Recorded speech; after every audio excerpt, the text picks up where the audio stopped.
Good morning, everyone. This is Biz Chicks TV. This is the place where you can find tips and tools to help you do business better. We're here to help you run a profitable business that's fun to run and to take the hassle out of your hustle. And I'm here with my co host, Miss Francine Gregory, real estate entrepreneur and tech diva. I'm Terralina from California Cover Ups, and we're the Biz Chicks. It's Friday, guys, and you know we talk tech in English on Fridays, even when we're tongue tied. Okay. That's a tongue twister for me. Talking tech in English on Fridays. We are here for you. So sit back, relax, hydrate. We'll soon be joined by Miss TJ Johnson, Terry Johnson online everywhere. And hopefully, we might even get a surprise visit from Dr. Dachi from Yeah. Florida. So we got all the coast covered, and hopefully, we've got all of the information to help you do business better right here in one place. How you Right. doing this morning, friend? I am well.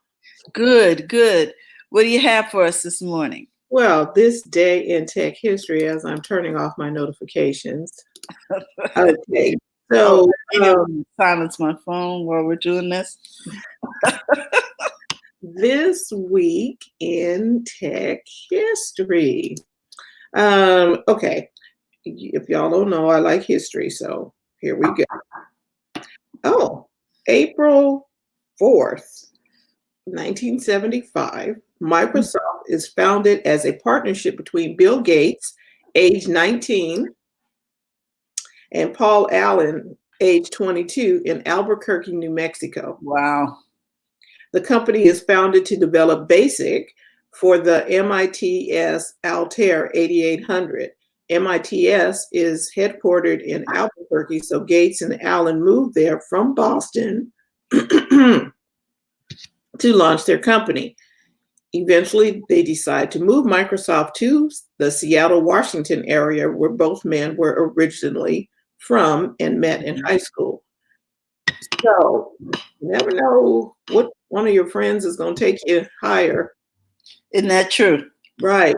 And something else is interesting here. They moved there from Boston. Isn't Harvard in Boston? Yes, definitely. Been there. Yeah. So Mhm. Mark Zuckerberg and them was over there in Harvard too, but not in, not in 1975. But I'm just saying. Mhm. I think that these are all like what do you call them? Incubators, Mhm. if you will. Carnegie Mellon, MIT, Harvard, different ones have things going. Yeah. Okay, hey Q. So in 1975, it was Bill Gates, age 19. Hmm. I did say 19, and Paul Allen. Yeah. Right. I'm like, huh. Okay. Then we have April 4th, 1994. Uh, Ironically, 19 years to the day after Microsoft was formed, Mark Andreessen and Jim Clark created the Mosaic Communications Corporation, which will later be renamed Netscape Communications Corporation. Andreessen had developed the Mosaic web browser while working at the National Center for Supercomputing Applications, NCSA, at the University of Illinois. The geeks were taking over the world back in the day, just saying. April 5th, 1995, Dan Farmer and Witsit Venema released to the internet the Security Administrator tool for analyzing networks, known by its acronym SATAN. Yes. Yes, SATAN is a network scanner for investigating the vulnerabilities of remote systems designed for use by network administrators. The program will soon generate controversy over the ethics of freely releasing powerful security tools to the general public. And it didn't please the church lady either. Mm.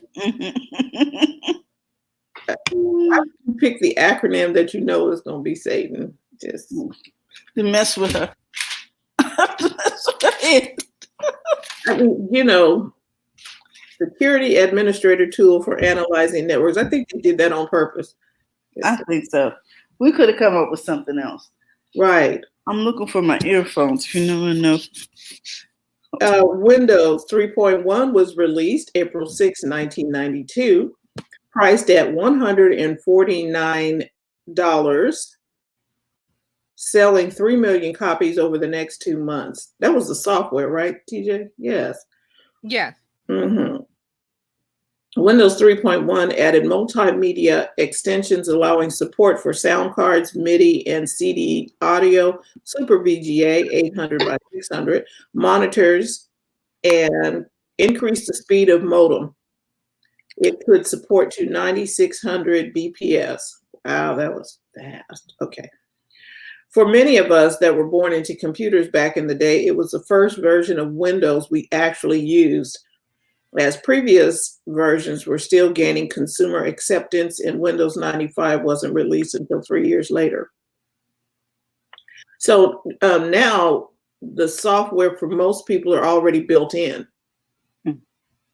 Yeah, like on our Macs or whatever, we don't have to pay for upgrading the software.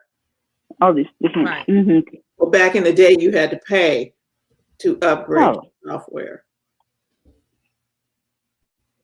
Right. You did. $49 back in the day, 92. That's a lot of money.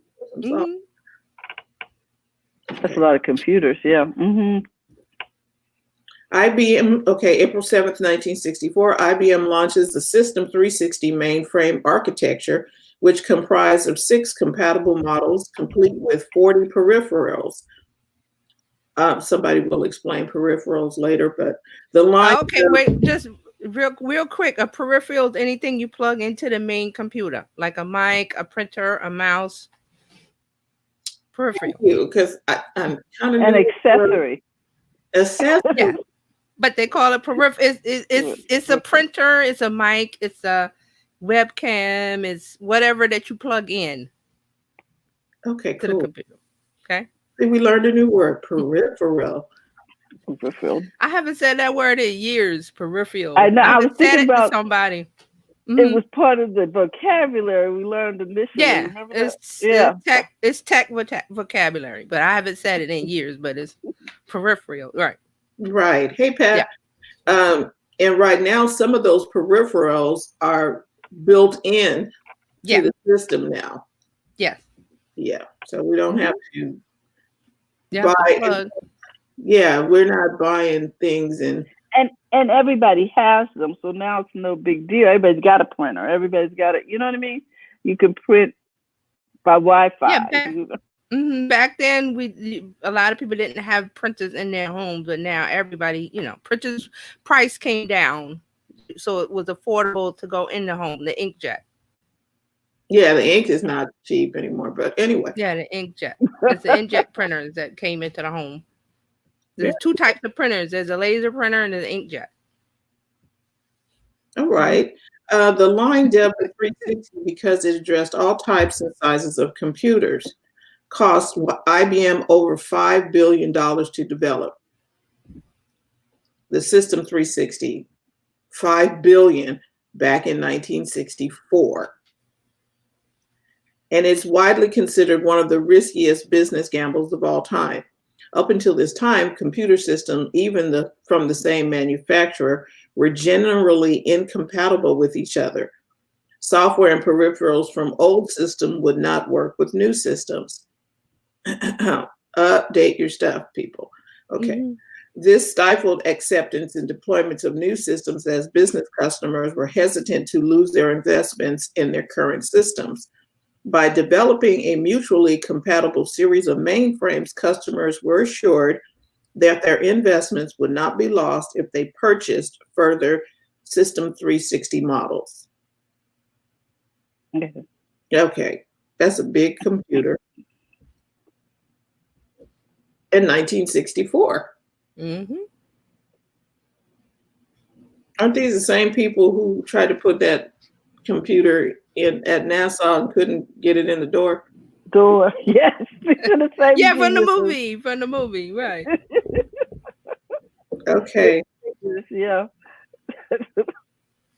However, that gamble paid off, as in the first 3 months of release, they would receive $1.2 billion in orders. Within 5 years, over 33,000 units were sold, popularizing the concept of computer upgrade around the world. The 360 family was the most successful IBM system of all time, generating over 100 billion in revenue through the mid 80s. And it became the basis for all subsequent IBM mainframe architectures, which hold a 65% market share in the 90s. Mm-hmm. Okay. So it catapulted the business world into the technology age and transformed the computer industry. Not bad for a bunch of suits. This is the author of this thing talking. I'm just not using it. Okay. On April 8th, 1983, John Sculley is named president and CEO of Apple Computers after Steve Jobs convinced him to leave his position as president of PepsiCo. I don't know if that was a good idea. If I can think of history, that wasn't a good idea.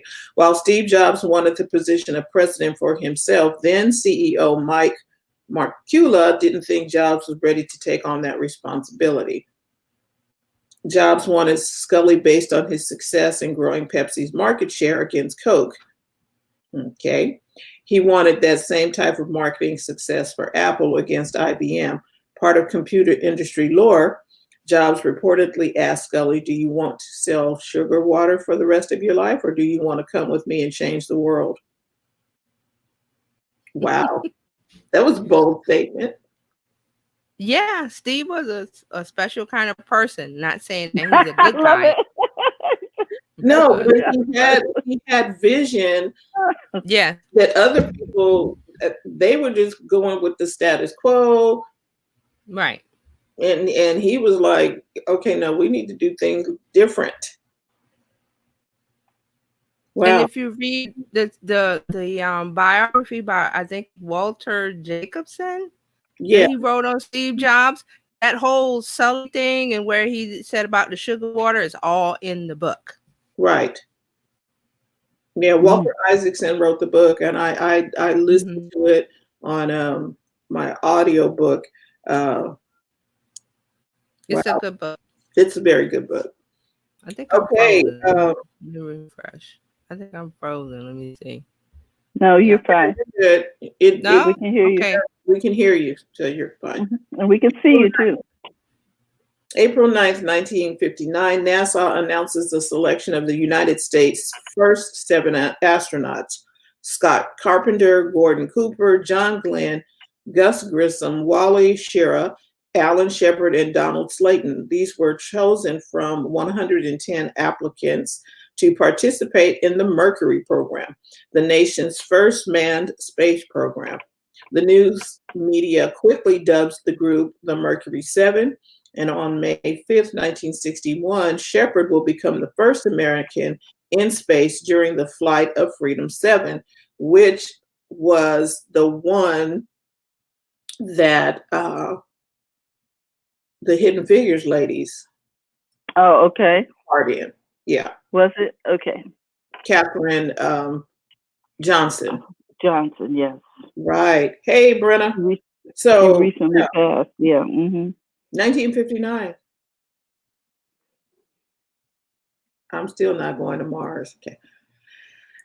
And my last story today, April 10th, 1943, researchers at the University of Pennsylvania began work on the Electronic Numerical Integrator and Computer, ENIAC.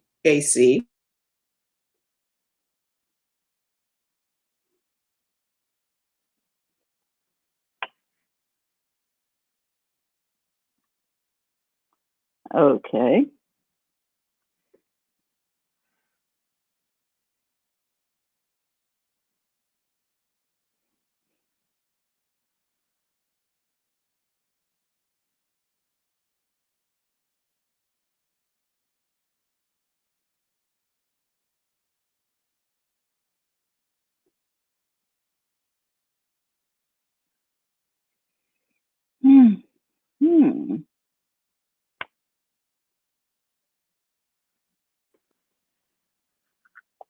Okay.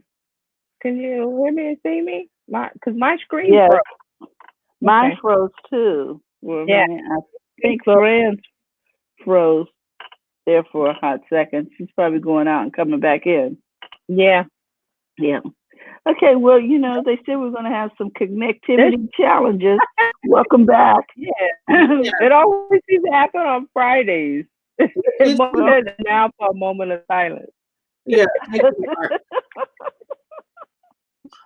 Thanks, Mark. Yeah, so that's my week in tech history. The computer was huge. It took up an entire room. Yep. Wow. The entire room. And that's 1943. Mm-hmm. And there's wires everywhere. And there are women running it. I love it. Okay, so what's happening in tech news? Terry, hopefully she ain't gonna start no fires or nothing today, but Well, there's something in the news about Facebook starting some kind of little app in their experimental stuff for couples. Yep, I'm gonna bring that up. Yep, they started it. No, go ahead. You can take it. Go ahead.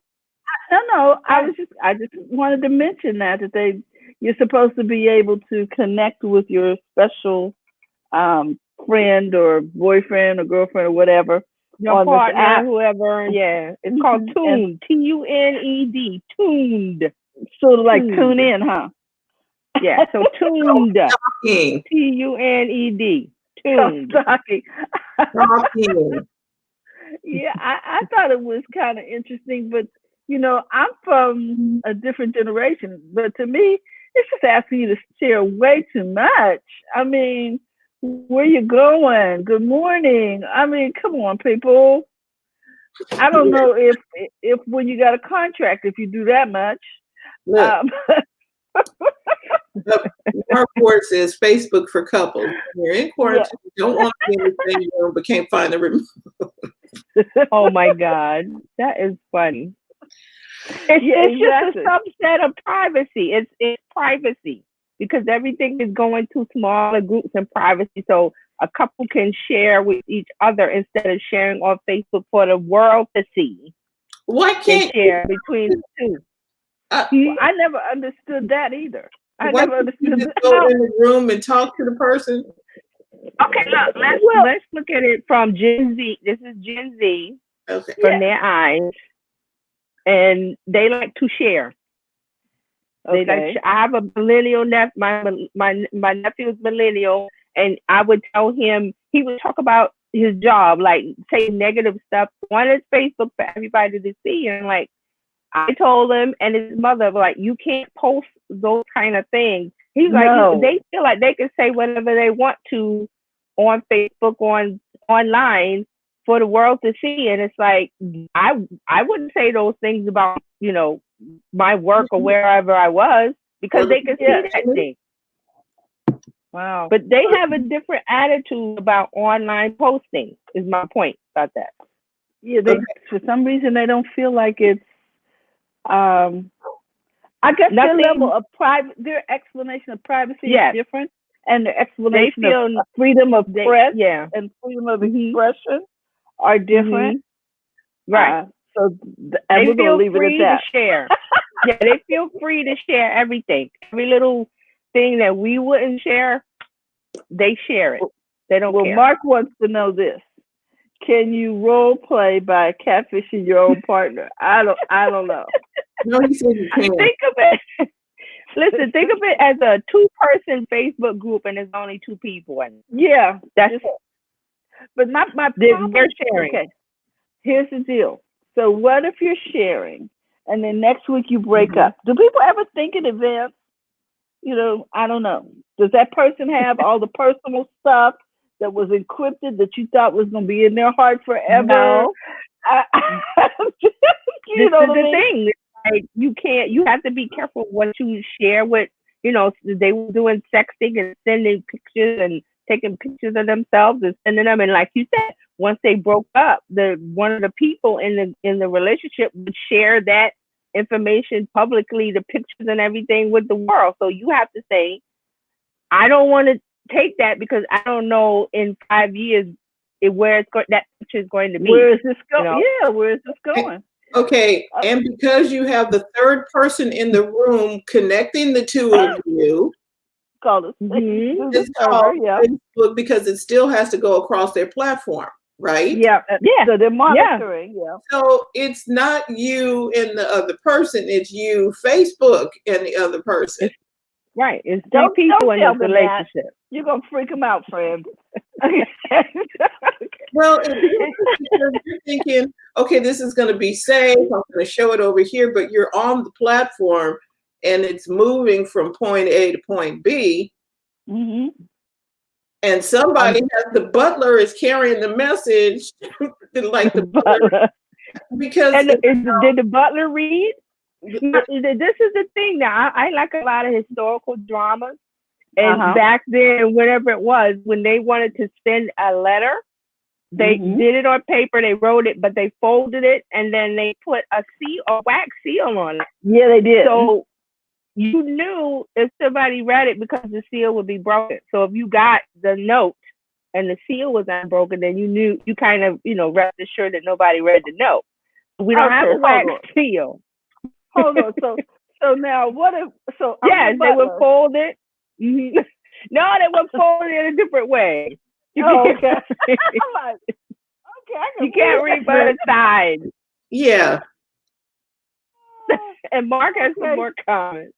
Or you just get you another seal, and so you open it anyway. Especially if you were in charge of making the seal. Okay, you probably could make a duplicate, but that's another thing. I also want to share the fact that South by Southwest Film is having a virtual festival, and you can access that festival through Prime Video. Mm-hmm. So if you have any kind of Amazon account, Prime, you'll be able to see the festival. Yes. It's going to be 10 days long. And so they shut it down because it's supposed to happen in March. So now it's going to happen in April, and it's going to be online and it's going to be free. So now all us little folks can go to the Southwest Festival. Well, I want to ask a question real quick before we do the social media stuff on that vein. So Amazon Prime is releasing the movies, the new movies that would normally be released on a Friday. You go to Amazon Prime and you pay $19.99 and you get the movie. So do we think that people are going to, once it's where, you can go out more, or maybe you go to the movies, would people want to still do the new movie through Amazon Prime for $19.95 instead of going to the movie theater? Well, I think it depends on whether or not you're taking the whole family, because sometimes the popcorn costs $19.95. Okay, because see, you get the movie, you pay $19.95, and whoever is in the house can watch it, and you get I believe they give you 48 hours to watch it.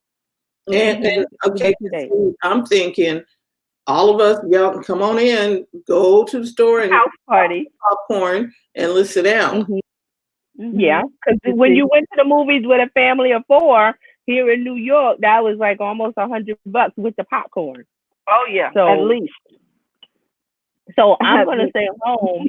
I have Amazon Prime. I have a big TV that's almost big enough, that's large enough to everybody enjoy. And I'm gonna pay Amazon $19.99, and get the new movie in my home. Wait, I didn't have to spend gas to drive. Nope. Or get parking. No parking. No people. Right. And standing in line for the popcorn that's cold when it gets I was going to say you can start on time. I feel like from now on we're going to have social distancing in some form or fashion. So you can't go to the movies because you're sitting shoulder to shoulder with somebody. So, or some people are not going to feel good about sitting shoulder to shoulder, and so yeah. And Mark says, "I'm never going out again. I am now a proud hacker." Right, because see, you can get everything delivered to you. This pandemic has forced people to stay indoors, and then everything is coming to us. Everything is coming. Right. No. And I feel bad for the people who decided to strike during this time. This was not to go on strike. I'm talking about for the delivery people. I'm like, yeah, no, you shouldn't have done that. Not now.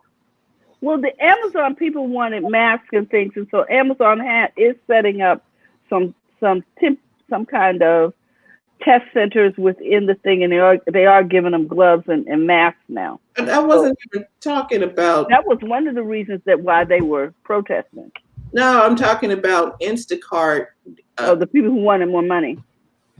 Right. I was like, okay. Well, DoorDash just cut their commissions by what, 50%? How about Uber is not charging you for delivery? Oh, really? Mm-hmm. Not for delivery on food and stuff, and they're still, they're still paying their drivers and stuff. Now I feel like tipping. Okay. Right. Here. Well, a lot of people are making what would you call it? Shifts and concessions and things. I think so that when this is all over, they will have invested in some goodwill in so their customers won't just say, you know what, whatever, people. Well, they will be remembered as helping the cause. Chipotle delivers for free. There are a lot of people who are like, we're not charging you delivery at all, because delivery changed depending on how far out you were and some other stuff. It's like, okay, so how much is that delivery now? Okay. By the time you got your food, the food was 20 something. By the time it got to your house, it's now $35, $40. And I'm like, wait a minute, where did all that come from? Wow. Yeah, and it ended up not being worth it. Something that was $12 is now $55. So it just ends up not being worth it. So that's not cool. I think they need, they need to get the pizza delivery people had it down, $3, and then we tip. Exactly. The food people had it down, which basically comes to $5, which everybody knows. Okay, I didn't have to get in my car, gas, et cetera, et cetera, et cetera. Here, I can do $5. But when you get up to 30, now we're talking gourmet meal, white gloves, and a butler. Okay. Exactly. Santa Claus. Okay. All right. Dr. Tachi, I'm glad you're in here. We were talking about the fact that South by Southwest is having the virtual film festival. Yes. Did you want to speak to that? Well, they decided that, I mean, I'm sure you probably talked a lot about it, but not a lot. No, I just mentioned that they're having it. Yeah, they're still having it. I think it's an excellent thing to do. There have been online film festivals forever, and so this is a first for them. I mean, they have put some of the shorts and things online before, but this is a first where they're doing the entire festival online. So I think it's a really good thing. I'm waiting to see what Cannes is going to do as well, because Cannes is canceled. But in my opinion, these film festivals don't have to cancel. They can still do the same thing. They just have to take it virtually, right? Maybe consider the fact that, what's going on, maybe charge a little bit less in terms of it, because the overhead is not going to be as much now because you don't have a venue or whatever the case may be. I don't know what. I hope you had good insurance for these types of force majeures. So you're not going to be paying as much. So I think some screenings you may be able to do free, like a shorts screening you may be able to do free. Some of the other longer things you charge a nominal fee, but I think you can still carry on your festival. You just have to do it virtually. So I haven't heard anything about like Cannes or the other festivals doing things, putting the entire thing online. So we'll see. And there's a lot of, Disney is putting some of their stuff up. Disney, I'm just like, oh my gosh, there's so much stuff on TV or on watch. It's almost like, oh my God, turn it all off. Yeah, my thing is like free services. streaming services. Absolutely. CBS All Access has given you 30 days free. So usually it's like a week. So now it's 30 days free. I binge watched Picard because I absolutely love Star Trek, and Picard was like my favorite captain outside of Captain Kirk. So Janeway. I had Janeway. Okay. Oh yeah, I like Captain Janeway too. I do. So there's so much in terms of content, almost too much. You know, you don't want to say that, but there's almost too much choice. So there's a lot in terms of content and a lot of terms of, and not just regular or traditional Hollywood linear content. There's also all this over the top stuff. You talk about the content that's being put forth on social media. Also the fact Quibi launched on April 6th. So now we have that other, it's Quibi, of course, stands for Quick Bites. So it's quick shows, but this is by Katzenberg, who is a big time Hollywood producer. So you've got some Hollywood heavy hitters that are doing some programming on there, but it's you get 90 days free. So you get 90 days free to check it out. And in my opinion, I think this is what these over-the-top services need to do. Number one, there are so many, and we have our pick, that if you're only giving me a week, that's not enough time for me to form a habit. And with these types of things, you're trying for it to become a habit where people want to come to you and see all these things. So, the people that are doing like a week free trial, a couple of days free trial, that also speaks to the fact that you may not have enough content that people want to see to keep them coming back over the month. So that's not our fault. Find a way. If you're going to have an over-the-top network, have enough content for people to want to come back over and over again. Otherwise, we're not going to pay for it. And also, you need to give us longer than a week to decide if we like it. With Disney Plus, remember I told you there were like exactly two things I wanted to see on there: The Mandalorian and anything that was Marvel. And there was nothing new Marvel that was out, so I was like, well, whatever. It was nothing for me to cut it off after a week. Nothing. Because I don't have kids. It's not, so it wasn't that big. So finally it needs to be a habit, so it needs to be a long enough trial time for us to want it and miss it when it's gone. Right. Brenna says, my husband wants to watch Picard. I like Mandalorian. He does too. I said to pick one.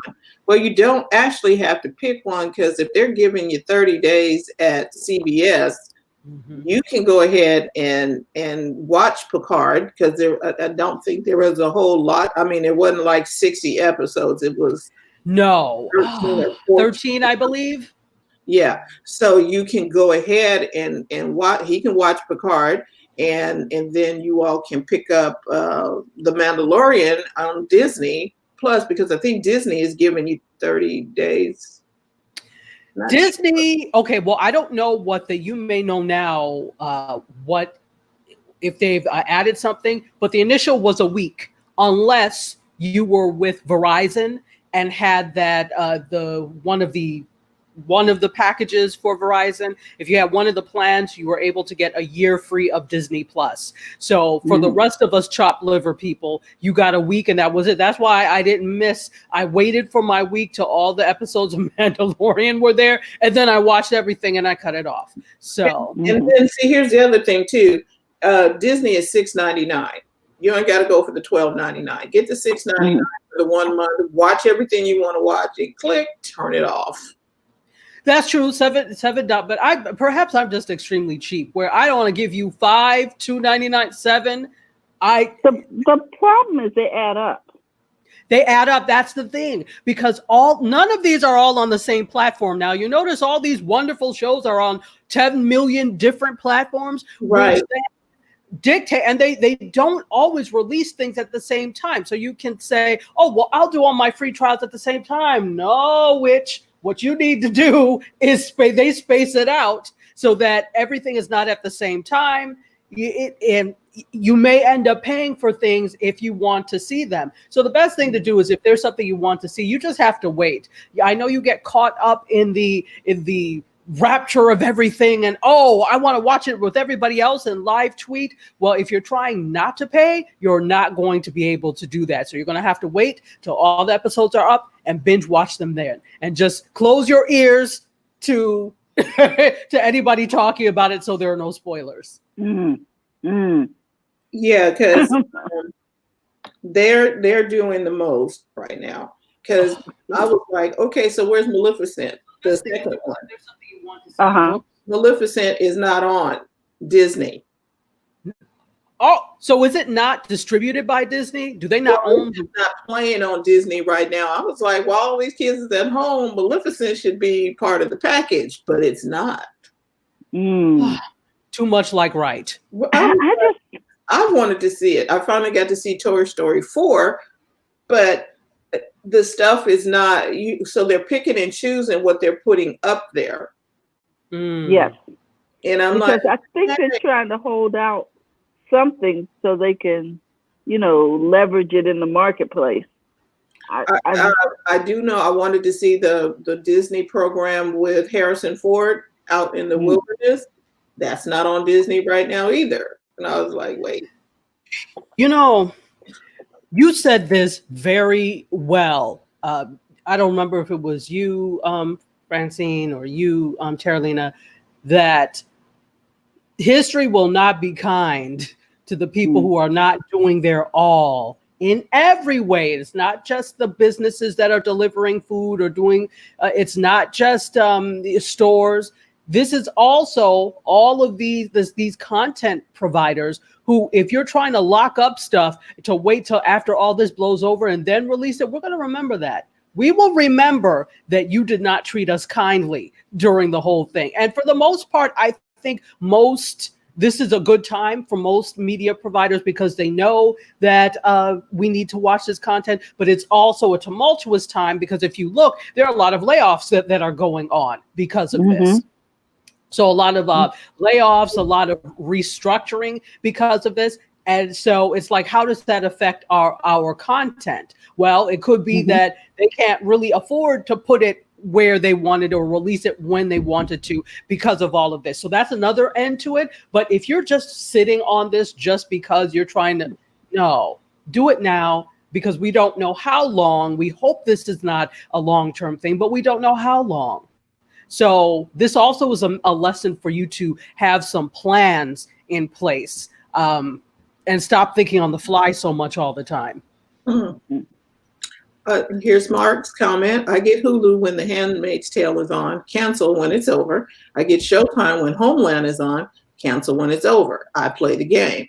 And we shouldn't have to play a game, but they're making us play a game. Okay, they really are. They really are trying to make us, and I'm like, what? But you don't have to play the game. They set up the game, but it only works if everybody plays. And right. So, I love TV. My nickname when I was little was TV Addict. So in fact, there's a picture of my sister and I when we're little, and they're trying to take, a picture because my parents were into photography, and my hand was around my sister, but we weren't looking forward. We were looking this way because the TV was that way. That's how much we love TV. And my mother still has it up in the house. I was like, what were we looking at? Oh, the TV. So I absolutely love television. I love content, but there's nothing that I will not get over if I don't see it right now. It will be okay. And I think that it's the attitude that we need to take, because if we don't, and we have the must-see TV attitude all the time, then they can, bend us at will pay $2.99 for this, pay $12.99 for this. This is only $6.99. And we'll continue to do it, and I'm also not willing, there's only so many email addresses I want to sign up for all these free trials. So it just really depends, because that does work. Sign up or pay them, minimum, wait for everything to gather and then watch. So Mark has a strategy. Right. I would like to believe, but I don't. Americans are fickle and they easily forget when things return to normal. I wish it were true. Oh, we're going to forget this really quickly. This will not. I'm sorry. Unfortunately, we don't learn lessons. We do not learn lessons. We can. I don't know though. I do. There's some things in general that we will not forget. You know what I'm saying? It's just, and it'll always be referenced by this point on the date line. So like they want to go back and talk about the Spanish flu. You know what I mean? It'll always be measured. That'll be a tick on the timeline. True. We will remember, but will we will learn lessons from it? We always remember these things, but do we learn lessons from them? I remember when we were doing the Classic Movie Salon live stream, 4 of us, and we talked about classic film. And my thing is, every week I would come back. I'm like, you know what? I say this every week. How amazing it is that since 1940 something, we still haven't learned this lesson. So you can even go back in history and see these things and see the repeats of the mistakes that we've made, because we forget very quickly. So it's on the timeline. All these things are here, but unfortunately, the bottom line often rules our decision. So if it's too expensive to remember the lessons, we don't remember. We're like, if it's too expensive, I like that. If it's too expensive to remember the lesson. Okay. Yeah, people are not. And the pain is too much, huh? Mm-hmm. Or some people are just lazy. They don't want to. Oh, yes. We love laziness. We love laziness. Well, I think that's what a lot of these companies are dependent on, too. That we will at least pay the first month before we cancel. Because that's when we're going to notice it when it comes up on the credit card slip. You know, I'm paying for that? I'm supposed to turn that off. Unless we got a big calendar like Mark, and it's up on the wall saying, turn this off on the 14th. You know what I'm saying? Yeah, no, well, I use Post-its. I put Post-it notes on the refrigerator, cancel CBS All Access on, and I do it the day before. Right. Yeah, if you're tracking it. And here's the thing, too. Now, there are some companies that say, we will end your, you don't have to, we will remind you to end your subscription. We will do it for you and give you the option. I'm like, no, okay, that's novel, because you don't feel like you're handcuffed and like, oh, God, I'm going to forget. But they're telling you that they're going to do that for you. It's kind of like taking the taxes out for you. That's true. I still would keep track of whatever it is that you are subscribed to that you want to cancel. Right. Just because you never know, the note may go to spam by mistake. You may forget to look at your email. Exactly. So while that's a great novel idea, you're absolutely right. I think it's still, the onus is still on you as a consumer to be responsible for what you are not paying for. And see, that's okay, because that could be the cause of a lot of overdrafts on the account. Yeah. Oh my gosh. Yeah. So that $6.99 could end up costing you $35. Right. Because you just like, okay, I'm gonna just sign up with it, and there was enough money on the card to do it that one time, and then they're hitting your card every month. Dr. Vibe is in the house. Hey, what's happening, Doc? Hey, Dr. Vibe. Dr. Vibe, greetings. So, yeah, this is a interesting situation.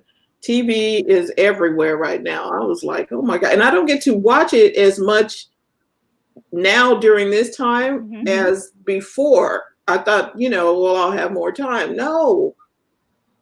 Because I have a habit. While I'm working during the day, I'm not necessarily watching TV. But when I finish and my day is over, okay, I want to eat my salad and my whatever, and I want to watch particular shows without people calling. And I've learned to start eating with, don't eat while I'm watching TV or while I'm working on the computer. Not necessarily watching TV. While I'm eating, don't eat while I'm on the computer working. So that was interesting. Then There was something I was going to say about that whole situation of watching the TV. We have so many choices. I'm trying to pick what to watch. And when you start going through, like Apple TV gives it to you when you buy a device, like the iPad or whatever, they give you a year of Apple TV Plus. Mm-hmm. Like you said about content, some stuff you're like, okay, I don't want to see that. This is rubbish. And you don't want to see some of the things that are on there. And I'm like, there's not a lot in here to pick from. That's interesting to me. Apple TV Plus. I haven't found much over there. I'm glad I didn't pay for it for the year. Mm-hmm. I'm just saying they didn't have a lot of content that was interesting to me. They are trying now. Amazing Stories, I like that. Yes. But yes, they like that whole thing with Spielberg. So right. The Amazing Stories is good, but it only comes on Friday, and I don't like being locked into. I have to butts in seats. I'm not used to that. I don't know how to do that. Well, I mean, I can watch it anytime I want, but it only comes out every Friday. The drip system, isn't that what you call? Yeah, I don't like drip systems. I didn't like when they drip Picard either. Can y'all just put the shows up so we can just watch them? But look how spoiled we've become that we're used to the whole season being available to us, because that was not the way television happened initially, as you know. You had to wait for your next week, and then seasons were not as close as they are now. The next season was the next year. So you had to wait till next year before you found out what happened to Alf or whatever, show you were watching. Right. So now we've become spoiled. I don't want to say spoiled. I think that's just a shift in the industry, and that's the nature of the way things are. That's the Netflix model. Netflix popularized that. Right. So because of that, now we expect for programming the entire season to drop at once. We can watch it all in one sitting, or we can watch it, whenever we like. So the whole concept of bingeability is a new thing. So when they go back to the drip model, which CBS All Access has done, which a lot, Disney is doing, which a lot of these over-the-top networks are doing, because it keeps you there longer. If I give you everything at once and I don't have a whole hell of a lot else to offer you, why wouldn't you cancel, that next month? But if I'm dripping you along, one little piece of chocolate at a time, my dear, then I have you for at least 13 weeks. And in that 13 weeks, I'm going to be able to then come up with something else, release something else that will possibly hold your attention, and I retain you as a customer. I don't have that churn. Right. Yeah, because that was the whole thing. I'm trying to watch Picard, and I was like, okay. Or NCIS, or some of the other things that I watch, because I refuse to. If I'm paying for it on CBS, I do not want to watch it with the commercials. I just. I'll take commercials all day. Mark's the man after my own heart here. He says he likes the one. You want to put watch entire seasons at once, so that by the time the next season comes around a year or more later, I can't remember what happened and have to rewatch the prior season again. And I'm not mad about it, because I just let it roll. Yeah, and it's like Terry and I like watching Murdoch mysteries, right? They string them out, so you get 16 of them, but they don't. They come out every Monday or something. So now, when you're getting here, Murdoch is one that you're gonna wait till next year, or Death in Paradise. You will wait till next year because it's on BBC. You can't get it on BBC. They're not letting us from America buy into the one on BBC. What we have is not BBC. BBC America is not BBC. I'm very distressed with PBS. I mean, I'm used to getting that stuff for free, and now I got to pay, and I'm just like, you know what? I guess I won't be seeing this anymore. It just have to wait for it to get old and go to some other station, because I just refuse to do that. Just something about it. I don't know. Yeah, PBS, again, the mission was founded for education and upliftment of the public through programming that is Yes, member supported. and And I'm so, from Pittsburgh, Pennsylvania, and that's where Sesame Street started. It started up with yes, Mr. Rogers, all of that stuff, and I'm like, I ain't giving y'all no money for this. you know what? Well, then, but here's the thing: when it comes to an organization like that, it's like, okay, we're upset because we're used to the content being public and being free. However, how many of us actually give during the pledge drives when they keep saying, well, the way we survive is through this and through that? Granted, they have something like, okay, but Sesame Workshop is a whole other thing with their life, a whole other thing. But for some of the other things, it's like, are we supporting our local PBS stations? Are we supporting our local NPR stations? When they consistently ask us for these things, yeah, it's annoying, but that's how that's their bread and butter. So it's the models have changed where that alone is going to work. Mm-hmm. So I kind of can't hate on them for doing those things. I feel you though, 100%, because I don't like to pay for anything. But I also look at it from the business standpoint and business side of it, that they're quasi-governmental and a nonprofit in a sense. So they got to do what they have to do to continue to bring that kind of programming if we are not going to sponsor completely. Mm-hmm. Okay. So Mark says it's free. Hang on a minute. I don't mind if I have to pay for the app, the $5.99 or whatever it is, but the programming is cut short. It is not, you don't get what they've got now, because on Apple TV you can get PBS home stuff. PBS, they have chopped it all up. Yeah. And they have. Why are you doing that? And you want me to pay the $5.99 a month, but then you want me to pay the home section, and then we pay this section, and now you nickel and diming me. I have a problem. It is. No, that is problematic. I don't necessarily like the model. I think they could do something better, but I think that there is a need for them to start to charge for certain things. Right. And not just the damn same stuff like, I'm not paying for this old house. I need you to have some premium things that I can't get on a regular PBS station or PBS affiliate. Right. Let's see what Mark is saying. Mark says, why do you have to pay for PBS? You mean the app? The content is still free on the broadcast station. Yes, it is. But on the broadcast station, you are locked in to what that particular affiliate has paid the syndication for. So you can't get all the different types of content and some of the on-demand stuff. If they don't, okay, so what I love the Britcoms. When they decide, okay, well, we're no longer going to show Keeping Up Appearances anymore, or we're no longer going to show Are You Being Served, I'm stuck, because I'm locked into what my local PBS affiliate has decided to pay for. But it's a different case on the app.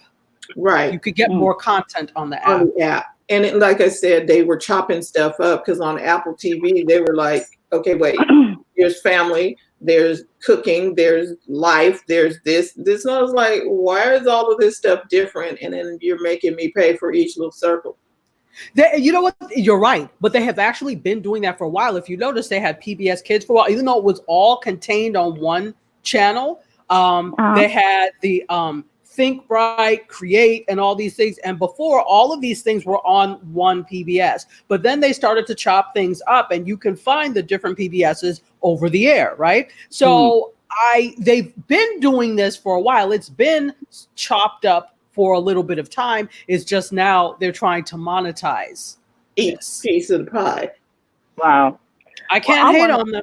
No, I can't understand it, but they need to make it a little bit, because by the time I pay, that's more than the cable bill I was paying if I'm paying you each little. Exactly. Okay, I want to ask you guys this. I'm shifting from TV to Instagram. Says everyone can now access their Instagram direct messages on the web. So what is this about? It says, I'm gonna read a little about Instagram has been testing web direct messages with a small group of users since January, and experiences are changing since the test started. It says web direct messages are especially convenient for people who use Instagram all the time, like reporters, influencers, social media managers. It's the easiest way to communicate. Bringing direct messages to the web fits with Zuckerberg's broader vision for the company's future, which was private messaging groups and stories, and three fastest growing areas of online communication. He said the company announced a year ago it would shift towards becoming a privacy-focused communications platform with a focus on encryption. I'm just reading. He also said he eventually wants to allow Facebook, WhatsApp, and Instagram users to message each other regardless of the platform they're using. So the browser could potentially play an important role in making this system work, if only to give the users even more flexibility where they have their conversations. Okay, so here's the thing. TJ said that, and she said, Happy Easter, everybody. She told us a while back Facebook was going to bring everything under one roof. Umbrella, yeah. Facebook, WhatsApp, bringing it all into one. So now that you can, like, I'm on the desktop here doing this here, I can just go to my desktop to do Facebook, Instagram, or whatever. I don't have to be on the phone to be in the app. So they made the streaming, or making the connection with people on the desktop so that you don't have to pick it up and do it here, is what they're. Okay, so you don't have to transition to a different device. Right. To message across. Correct. But my thing with Instagram is, those of us that are doing social media management and social media strategy, it is still difficult to post to Instagram unless you're using your mobile device. Right. You can't unless you're using a mobile device. So while I have all this content going out on the other social platforms, and if you're using a management system, something like a Later, a Buffer, Hootsuite, you can still do that. But some of them require that you then still go to your phone to post it. So if you put it up there, but then it's like, all right, you have content to post. So it's 2 steps now. So I can do that, but now I have to do that. So I don't understand for the life of me why to me, there's nothing lost if you open it up so that we can post from our desktops. It would make it so much easier. I get maybe Gen Z, maybe the lower end of millennials or whatever, they're not using desktops or laptops to do this stuff. But some of us actually do this for business, and we are. So can you get with it? Yeah, and that's what they were doing, because I know, like in Facebook, you can go to Facebook and connect your Instagram account, and you can upload in Creator Studio. You can upload your video, but the thing is, you got to take the video and make sure that it's framed and cropped for Instagram. But it will. If you upload it to you could upload it to IGTV, and it will be okay. And then you could just then put the preview, make sure that there's a preview in your Instagram timeline. So you're absolutely right. Creator Studio will work. However, if you're also posting to other platforms that are not Instagram or Facebook, then that's another step. So I'm using Creator for Instagram and Facebook. Now I have to go back to whatever to post to Twitter so you end up going, it's not making it easier for you unless you only post to Facebook and Instagram. And Facebook is very proprietary with their stuff. I'm going to say selfish, because they do not want you to. If you are posting from Instagram and you just think, oh, I'm just going to share this to Twitter, they'll give you the link for you to be able to connect your Twitter account. But the problem is, it's just going to say, some garbly goop over there with a link on Twitter. It's not putting up the picture. It's not putting up the text of what you said. It's just a link on Twitter. And no description, no icon, nothing. Okay. Wow. Same thing with, well, you know what, to be honest, there are a lot of these platforms are the same way. So often, depending on what you post, if you, within Instagram, in the app, you have the ability to post to Facebook, to Twitter, and for some reason to Tumblr, if anybody still uses Tumblr. Yeah, I was like, so you have the ability to do all that. Facebook is fine. There's no problem. The issue is with Twitter, because sometimes it will, if you've got an image, it will put it there. Sometimes it will just give you the link. And that's not what you want when you want people to see exactly what you're posting if you're sharing it to another, not a link, because you're asking people to do something else. And people don't like to leave one app to see something else in another. It's not that important to them. No, because the Twitter people like being in Twitter world. Click the link and let the video play in Twitter world. Don't take me now I got to go over there, log in with your Facebook account. Yeah. I'm done. I'm not doing all of that. Not today. On Facebook, I would have stayed over on Facebook. I didn't want to. So if I'm on Twitter, I want to stay where I was. And Absolutely. I even with emails, I wish that some people, I guess, can do it where the email plays within the video plays within the email. Don't take me someplace else. Your email. I wonder what this. Click on it. The video's embedded. Yeah. Can you just keep the video right there? I don't want to go out the house. Well, the problem too is when you get over in Facebook, because they want it to be a one-stop shop, they try to keep you in there. You know what I'm saying? California Hotel. Yeah, you never get. That's your favorite reference. Like, you can never leave. I'm like, no, y'all not getting me in here. You know, though, when we look at all these things, you're right, and we've developed ourselves to the point where we want things in one casing. We don't want to go outside of the house, as you said, to do any of these things. But when you really look at it, the fact that we can even post these things for people to see the world over is absolutely amazing. The fact that we have access to these things, even if you have to go to 4 or 5 different places to do it, is absolutely amazing. It's not the easiest thing for somebody who's a social media manager or strategist or working with posting to several platforms all the time and for multiple people. It's not the easiest thing, but on an individual level, I think it's actually pretty amazing. And so, every time, I talk about this too, and I complain about it too, but then I have to take a step back. I'm like, hashtag first world problems. So. And you're right, because we could not have this technology where you can put your message out everywhere. We could have nothing. We could go back to the days of, there are some of us that didn't grow up. I mean, nobody grew up with social media. Well, Gen Alpha has, but nobody really grew up with always having social media unless you were born in the 2000s, okay?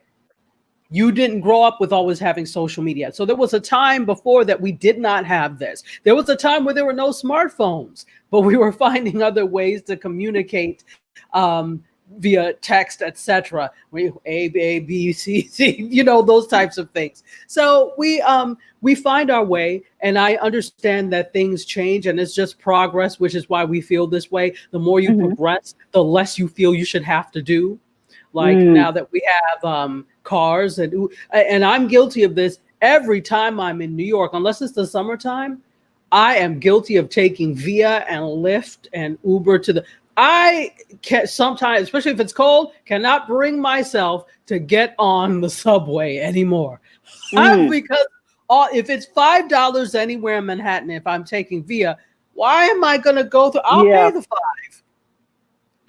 But before there was not that option. The option were the fleecing cabs. So you took, buses. And they didn't pick you up anyway, Tashi. So I don't know why you're talking about that's that. Right. They did not pick you up.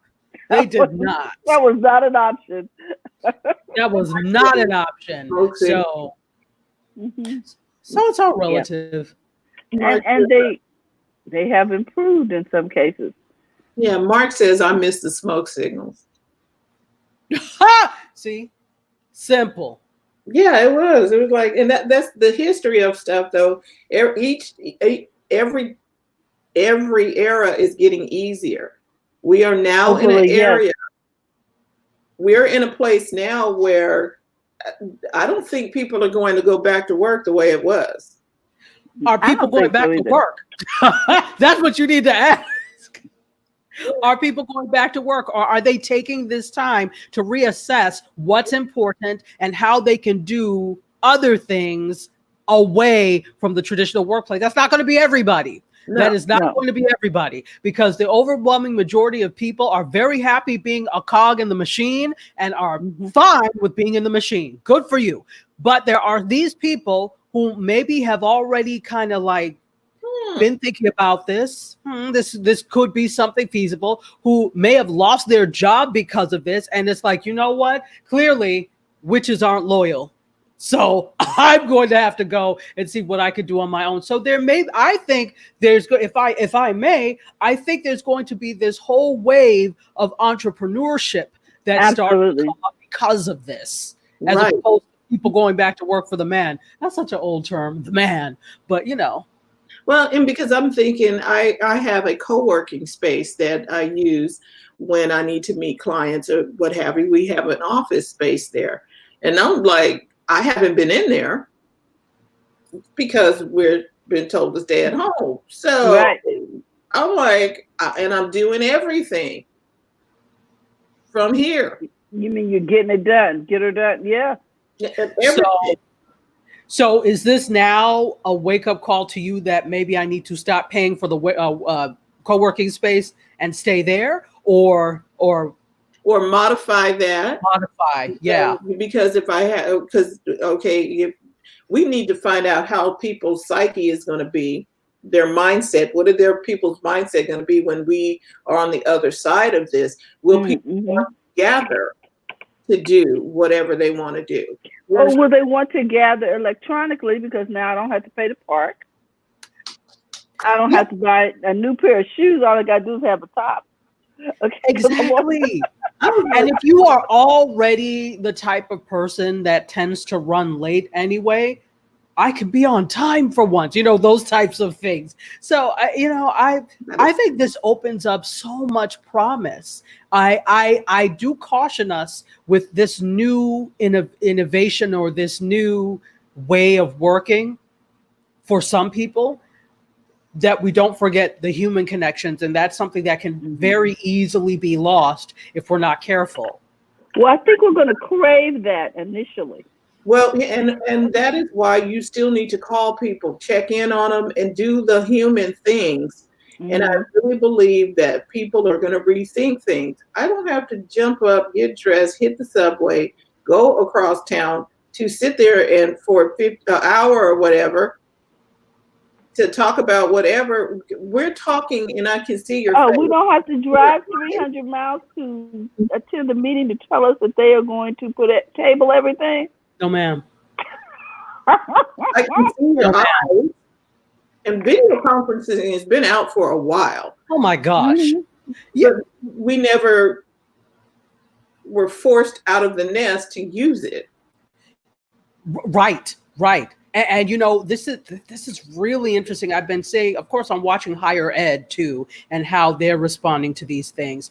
And there are so many, even though we talk about online education, and I've taught online since 2006. So for all intents and purposes, since just a few years after I became a professor, I've been teaching online. So, and I was actually taught how to teach online when I was in grad school. So, but that's not everybody's case. So you have some professors who don't know what the hell to do and are mad as hell that they have to do all of this now and run all the bells and whistles, and they don't know what to do. It's already a challenge for them they know their stuff, but I always say, just because you know your stuff doesn't mean you know how to teach your stuff. And there are some professors that are like that, that don't know. So now you're adding an extra barrier, technology.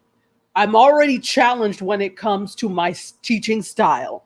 I know my stuff, but I don't know how to teach it. And now you want me to do this. So everybody very quickly had to adjust to this. And truth be told, like at my old university, we all had access to Blackboard, which is a delivery system, right, for teaching classes. So we all had access to Blackboard, but so many people never used them. And I do see where that comes from, because if you're not paying me to do extra stuff because you like us to do everything free, if you're not paying me to do extra stuff, I'm not going to do it. So now you've had access to something like a Blackboard, but because you didn't use it, you don't know how to use it, and you're being forced to use it. So it's a catch-22. I get totally not doing something for free because you all are trying to squeeze blood out of a stone. But on the other end of that, because they were trying to squeeze blood out of a stone, there's no incentive for the faculty to really use this, especially faculty who started out traditionally and may be fearful of technology. And so here's my thing. This is now an entrepreneurial opportunity for the geeks to come on in and to work with the faculty, teach, not teach them, but produce for them in the background. Oh, you say the geeks. And I can remember my daughter when she was in graduate school. She was the assistant to the head of the department, and she actually did his online stuff with the students and the interaction and all of that stuff, posted his stuff. And so that's why I guess they never had to learn it, Tachi, because they had aides. Well, but not everybody does. At my university, we didn't have TAs. They actually prided themselves on the fact that professors teach everything. And you fleece us too. But there are some schools. But you did learn a skill. Yeah, that's true. That's true. So there are some skills, some schools that they don't have. But even if they don't have TAs or a TA program, there are still some professors who don't want to change the way they've been doing things. And so they keep doing it. And then a calamity like this happens and they're forced to do it. And they feel like, well, so I hope this is a good thing. I hope this teaches everyone that you must be your best you at all times, not just during a disaster. And that way you can, if you stay ready, you don't have to get ready, as they say. Yes. Well, what is Dr. Vibe saying? He says, that is what's happening with me. Is he talking about the teaching thing? That's what I was going to ask you. Is he on Periscope or is he on Facebook? He's on Periscope. Okay. That's why I'm not seeing that. Okay. Yeah, he's on Periscope. He says that's what's happening with me. And I believe that's the, he now Dr. Vibe is pretty up on. He's pretty techie. I mean, he's been on here a while. Yeah, he's been in the game for a while. Right. Brenda says you're not that old. Thank you. No, no. She's talking about. Talking to Mark, I think. But and then Mark said human connections are overrated. I'm like, really, Mark? For some people, yes. Some people I'd rather not connect with. But I really think that initially there's going to be just a surge. It's like people will be coming out the woodwork trying to do social things, like because there's been no sports. There's been no. People. And that's going to be interesting too. Are we going to go back to NBA, baseball, and football the way it was, or is that going to take a change? Or is that going to be taken out of the budget? The next time we sit down and do the family budget, well, you lived without it. Can we just, get access on the TV and just put that $5,000 back? Here's Dr. Vibe's comment. Knowing something and knowing how to teach it are two different things. Thank you, Dr. Vibe. Knowledge bomb from Dr. Vibe. And organizations are asking my help to help them with online facilitation. Look, those of us, this is why I'm so proud of us, of those of us in the space that started like on Meerkat and all these platforms and have transitioned from platform to platform to black platform. And we all basically know each other. We are absolutely amazing because I'm watching some of these other people, even the, celebrities, I don't mean to pick on them, but not knowing how to do these things because there's such specialization in their fields that they don't know how to run the camera. They don't know how to do the software. So they're like, but we're like, oh, press play and we're ready to go. I am so amazed with us. I said that they're doing virtual car racing. So somebody is doing something. Okay, so here's the thing. I like watching Jimmy Fallon on the Tonight Show. And I like watching Seth Meyers. I'm like, can y'all just not do not maybe Zoom, but what we're doing here? Can you not have a guest on the show? What's his name? The guy, the little guy who does the cartoons or where he's singing the karaoke tune. On Jimmy Fallon? No, the other guy. He's a chubby guy. I don't know. Jimmy Kimmel. What is his name? Little small white guy. I can't remember his name. Red hair? And no, not him. The guy who plays the songs and he sings in the car with the people. The carpool karaoke. That's James Corden. Okay. He got this. He had his guest was John Legend and so. He was in one place. John Legend was I was like, he's using something like StreamYard. Yes. I'm like, what the heck? Can y'all not? Because Seth is sitting up there doing solo. I'm like, dude, you need to have somebody sit with you because you're not funny by yourself. But go ahead. Sorry.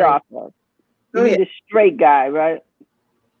He's not funny by himself. You know what? A lot of these folks are not funny by themselves. They need that audience interaction to play. And we have seen when, people were doing this in front of rooms full of nobody or just like the, the tech staff, how not unfunny some of them are and how ill-prepared they are to do talk shows and other cases. Again, there are so many pieces to shows, to television shows, etc. And the host is just one small part of it. So again, I give it up to those of us that are able to do this. Again, we have an audience. Of course, we have our, live streamed audience or whatever. But, we're talking to physically rooms full of nobody, physically. And we've been doing this. And a lot of us manage to still be funny. A lot of us still manage to be engaged. It is a skill. And it is a skill that these hosts need to learn. Because sometimes you're not always going to have things perfect. So you have to work it out. Okay. What were you saying, Tati, about a room full? What happened? We have, let's see. Mark said Randy Rainbow. I'm not familiar with that. And this is Dr. Vibe said this is what happened with Dove Men Plus Care Canada and myself. Go ahead, Tachi. What is that? No, I want to know what. I knew he was doing some stuff with Dove Men Plus Care. I wanted him to elaborate on what he means. Yeah, we might be able to send him a link so he can join. Yeah, put him in a seat. Yeah. Dr. Vibe needs to be in a seat anyway. Right, he does. Dr. Tachi. Okay, is anybody over on the Periscope that I can send a copy of? I am. Okay, you have the link. If you can drop that to him. Okay. Are you camera ready, Doc? And then Brenda. We learned in life you always need to be camera ready, but it's a lot of work. Brenda's sending us links here for auto racing and sports, an article about auto racing and sports and a comeback after Corona. And then, of course, we have our resident comic. I talked to rooms full of nobody, not streamed or broadcast, and I think I'm hilarious. We think you're hilarious too, Mark. you are. See, you carry it off with nobody in front of you. Yeah, he's good at that. Dr. Vibe. Oh, Okay. did you see that, Doc? We're sending you the link. Okay. Yes. Up. You didn't mean to put that in there. No. We need to do all that. Do we want to be Okay. Zoom bombed? Yeah, we're going to do that. I'm going to delete that comment. Is that okay? Yeah, no worries. Okay. Because I sent it to You're going to send it directly to him, right? Okay. So yeah, I'm like, what the heck? They said there was an outage reported in my area. Oh, okay. Because I'm like, what happened? Oh, okay. They're performing maintenance. Dr. Vibe, hang tight. I'm sending it to you now. Hi. Yeah. Mm-hmm. If you invite people, hey Jay, how you doing? Hey Jay. It's Jay. Brenna. Yeah, some shows of the same host are funny. Not all. I like them. Even was. I like Funny them. last. Somebody was funny last night. Yeah, so I was, Jimmy Fallon has his whole family in on it, on the Tonight Show thing, and the kids drew the circle with the Tonight Show logo and stuff like that, and so his whole family is in on it. The wife is holding the camera phone, and That's cute. and they're still doing the Tonight Show, and they do a cutaway to the Tonight Show's most funny moments or something. Oh, good. So it is still like, oh, this is good. I would like him to do hashtags because it doesn't have to have. He can still do hashtags on Twitter because it's still Twitter, and you can just read the hashtags, right? Okay. Yes. So Dr. Vibe, I'm sorry. Dr. Vibe, I sent you the link through Twitter. So check your Twitter DMs. So these are, some people, they didn't know how they didn't come up on the blab tip. We learned how to do this stuff just because we played with everything. Well, I know, some of these things I really hadn't used in a while, and it felt really strange going live yesterday without other people in the frame. Oh. So, yeah. So, it's just a matter of, do you use these things regularly? And now we have time to sort of get used to using some of these things again regularly. Having a conversation, and here's something I noticed. The people who, so we help a lot of churches get online right now. We're getting, helping them. The people who, I can't wait to get back to church. You wasn't coming to church in the first place. Friend. Castle yours, friend. The devil. Okay. I just want to be in the building. Okay. And this is what I mean by people are going to be initially excited about gathering again. You know what I'm saying? But then after they look at their budget and realize how much they saved, they're like, oh, maybe I need to do the 1995 and everybody come over to my house. Exactly. Everything is a rethinking of it all. And Jay says that he read an article that Nordstrom's may not be able to recover their business. I'm not quite sure that's going to be a problem because Nordstrom has been around for a while, and I would think. But all retail has been having a challenge.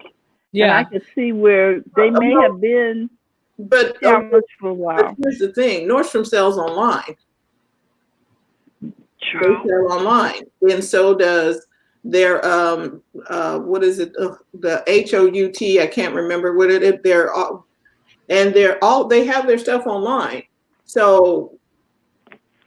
And perhaps what we're talking about here is the fact that they will be closing some brick and mortar just like everybody else.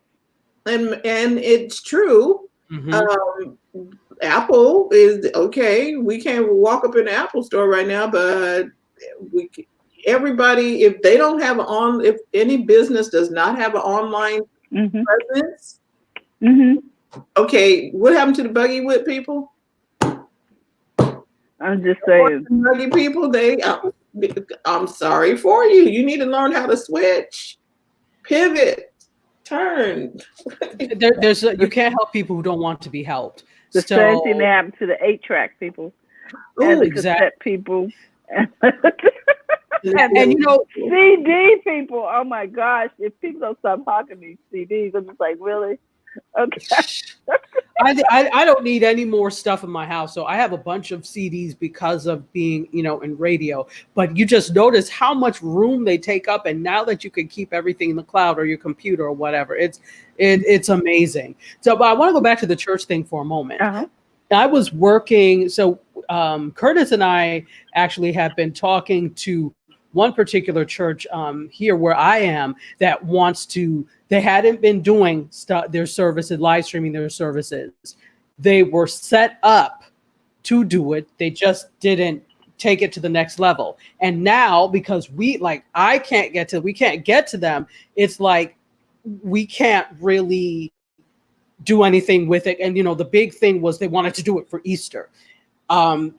And so now everything is a run. It's not just them. There are a lot that are like now trying to rush, especially because Easter is here. Good Friday services are here. And we really want for people to see this. But again, stay ready so you don't have to get ready. These are things that should be in place. So if you're not just for religious houses or anybody that's, has something that they want to share and they need to broadcast, but especially for religious organizations, if you have religious services, think about putting them online because number one, that gets more people to you and to your message. And then number two, when these things are over, maybe they'll want to come and visit your particular house of worship.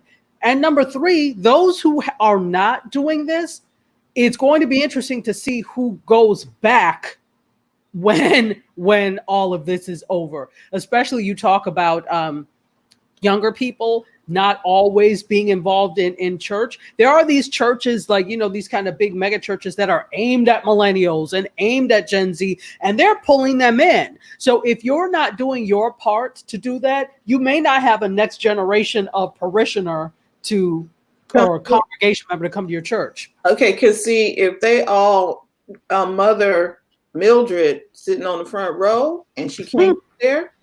Mildred. Well, they say if there are no children in the church, you're just one generation away from extinction.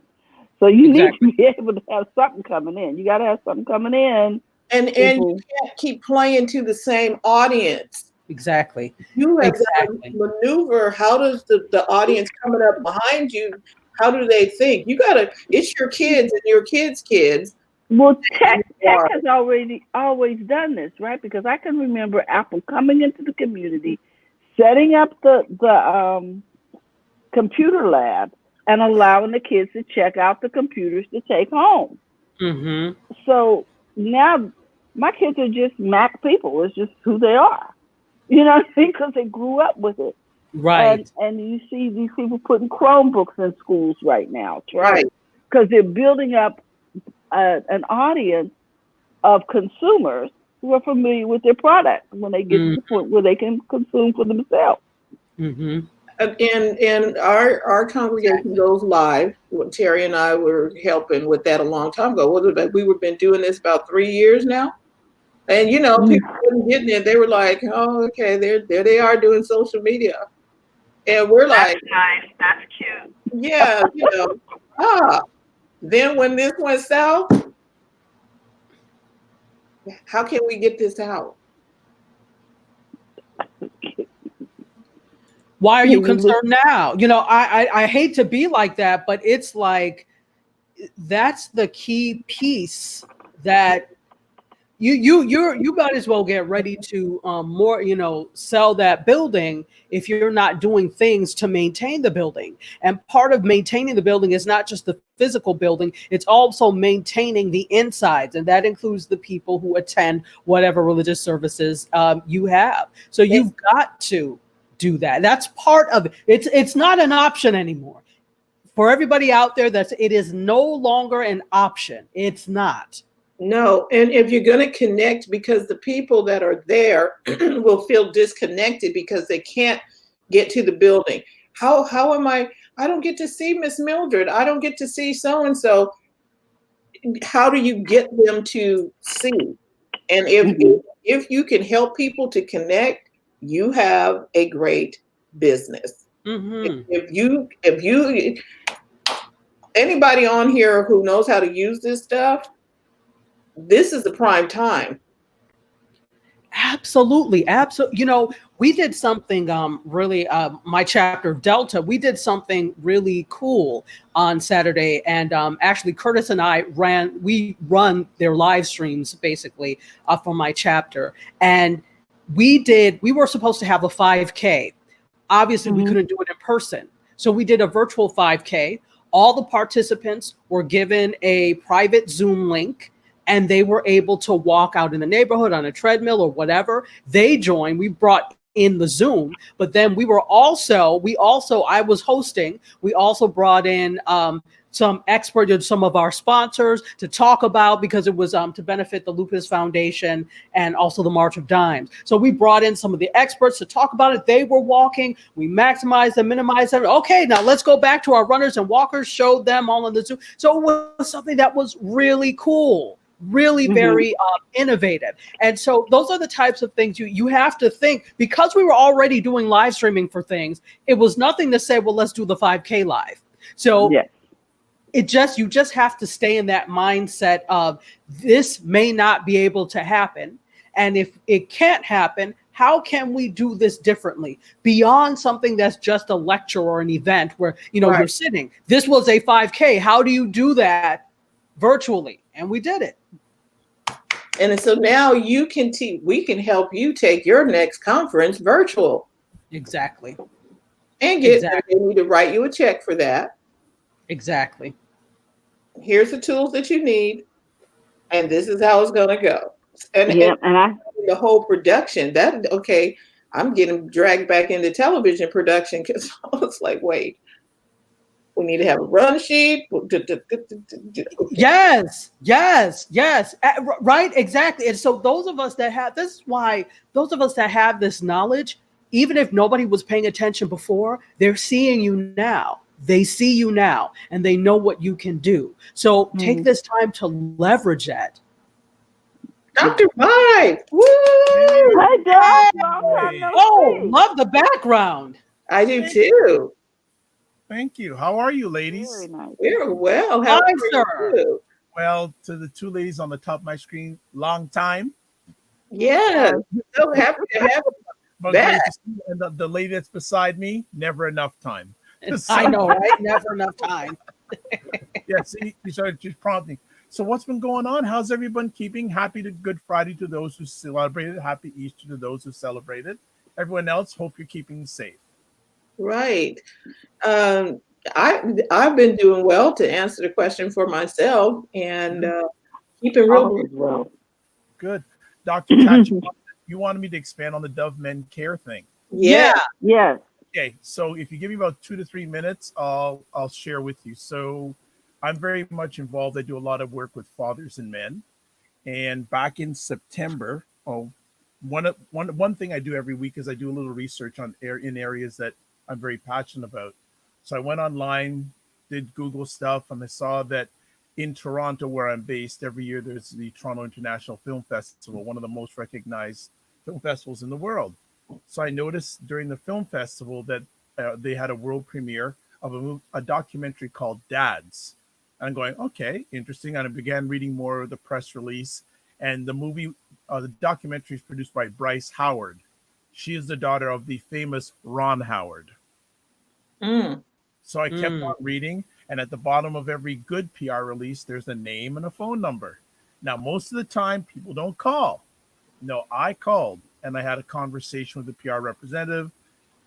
I did pitch him saying, I work in this space. I wish you would have invited me. I could have invited some fathers. So they said, well, it was last minute. And I go, yeah, I know how things are at TIFF. Then I asked her, do you mind me sending some of my work? So if anything comes up, if there is a potential collaboration, I'd love to pursue it. So sent, and I asked her too if I could follow up with her in 3 months. And I put the date in my calendar when to follow up with her. Last Friday in November, I think it was November 29th of last year, get an email. Hey, Dr. Vibe, hope you're doing fine. Would like to know if you'd be interested in doing a collaboration with Dove Men Care. I said, okay, I'll think about it. Yeah, I said, sure. So the following Monday, I had a phone call with 3 representatives from their PR agency. So before I did that, I did the research on each one of the people, know their background, where they came from, etc. All that. So I sort of had myself equipped. They asked me a number of questions for about 45 minutes, where some questions I couldn't answer and I didn't have the capability of answering them. Said, you know what? I'm a member of an organization called Dad Central. They're Canada's national fatherhood organization. This would be a great project to get them involved with. They said, great. And at the end of the 45 minutes, they asked me, and this was all done via phone. They asked me, are there any questions you have for us? And I said, well, you're the PR agency. What 3 things keep you up at night working with Dove Men Care? Mm. And the phone went silent for 30 seconds Wow. because they weren't expecting that question. And then they came back and said, that's a good question. So they listed 3 things. And I said, well, Dad Central can help you with this. Dad Central can help you with this. Dad Central can help you with this. Now, the reason why I asked that question is you want to be a solution to your client's problem. Mm. So when they saw that, that was great. And that started. And after I said, look, the key thing in where I sit is you got to get into dad's phones, right? It's all digital. And the director for Dad Central Ontario, I kept on pushing it. We got to do this. We got to do online stuff. Got to do it. So it was a conversation piece until the current situation came down. And then they go, oh, wow, Dr. Vibe, can we get this started now? I go, sure, no problem. It was only a matter of time. And so last Tuesday, I host, every month, I'm going to be co-hosting a conversation with fathers that is going to be co-sponsored by Dove Men Care. Wow. That is amazing. So, and now I'm pushing it further, saying, you know what? It's great to have the monthly conversations, but what happens in between the monthly conversations? So my next push is to have weekly dad town halls where can develop a fatherhood community online in Canada. So that's one thing that's happening. And then probably the beginning of next month, I'm going to be doing online a parenting course for fathers online and getting paid for it. Amen. Wow. I'm preaching with my sisters that got to stay persistent and consistent. And this was going to happen sooner or later, that people would realize, oh my gosh, I got to get online. So any service offerings that you can put online right now, if you haven't done it yet, do it. Really do it, because as Dr. Tachi said, there are some people that are going to not have a job to go back to. And there's a survey that a mentor of Dr. Tachi and I mentioned all the time, that 67% of Americans are not happy with their job. And I think the people who take on that new entrepreneurial idea or opportunity, you can hire people to do things. And so now people can, maybe find the thing that they really wanted to do, and you're helping somebody who probably got laid off. Okay, I need you to do this, set it up. So you're hiring people. Yeah, exactly. I like to see the potential clients. I want to help you shortcut the shortcut. Mm. Right. So that's and also I'm actually producing an online comedy show on Sunday. Wow.